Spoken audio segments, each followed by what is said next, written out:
आणि यानंतर थेट जाऊयात नाशिकमध्ये मुख्यमंत्री देवेंद्र फडणवीस हे वंदे भारत एक्सप्रेसनं आज प्रवास करतायत आणि ही वंदे भारत एक्सप्रेस आता नाशिकपर्यंत पोहोचलेली आहे।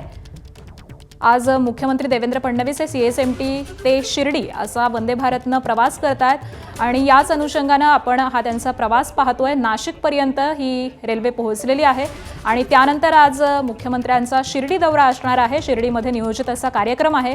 याच कार्यक्रमासाठी मुख्यमंत्री देवेंद्र फडणवीस हे आज वंदे भारत एक्सप्रेसनं प्रवास करतायत। पंतप्रधान नरेंद्र मोदी यांनी इंधन बचतीचं आवाहन केलेलं आहे आणि याच आवाहनाला मुख्यमंत्र्यांकडून हा प्रतिसाद दिला जातोय। सार्वजनिक वाहतुकीचा वापर हा मुख्यमंत्री देवेंद्र फडणवीस यांच्याकडून करण्यात आलेला आहे।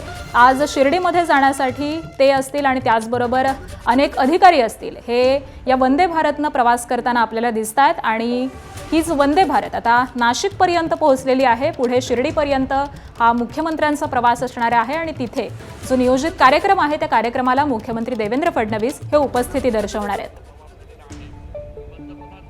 आज एकीकडे इंधन दरवाढ देखील झालेली आहे। अनेक ठिकाणी इंधन पुरवठा हा सुरळीत होत नाहीये, याचा फटका देखील सर्वसामान्यांना बसतोय आणि त्याच अनुषंगाने या सार्वजनिक वाहतुकीचा वापर आता मुख्यमंत्र्यांकडून केला जातोय।